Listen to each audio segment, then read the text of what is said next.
नमस्कार सगळ्यांना, स्वागत आहे तुमचं सगळ्यांचं माझ्या यूट्यूब चॅनेलवर।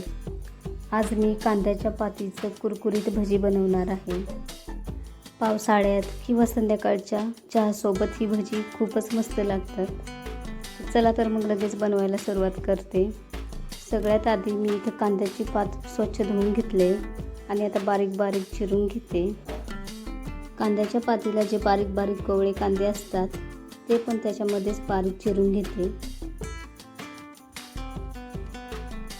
आता सगळी भाजी मस्त चिरून झाले।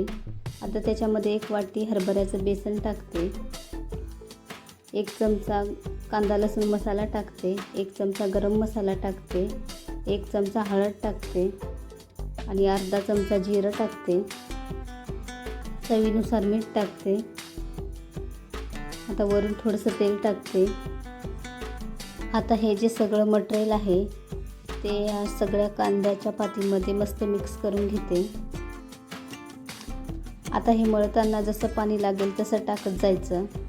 जास्त घटसर पण नाही आणि जास्त पातळ पण नाही मळायचं, एकदम मध्यम पीठ मळून घेते। ते इथे बऱ्यापैकी पीठ मळून झालंय। आता ताटाला लागलं तर ते काढून घेते। इथे मी एकदम घटसर पीठ मळलंय, जास्त पातळ पण नाही आणि जास्त घट पण नाही। लगेच गॅस चालू करून त्याच्यावर कढई ठेवते। कढई गरम झाले, त्याच्यामध्ये तेल टाकते।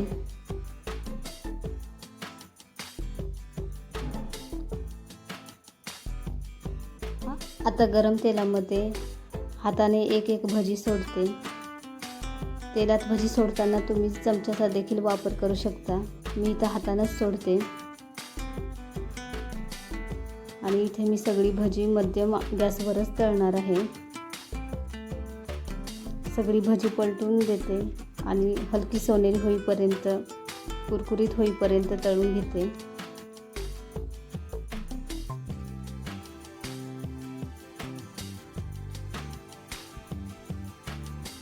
भजी तळताना गॅस मिडियमच ठेवते।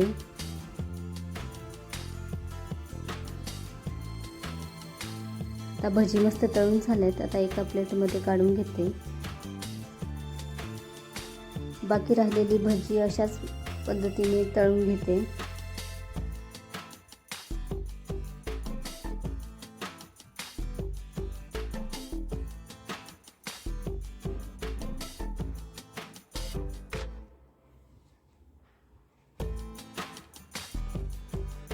आता सगळी भजी तयार आहेत। लगेच एका डिशमध्ये खाण्यासाठी काढून घेते। भजी मस्त कुरकुरीत झालेत। चहासोबत किंवा हिरव्या चटणीसोबत खायला खूपच मस्त लागतात।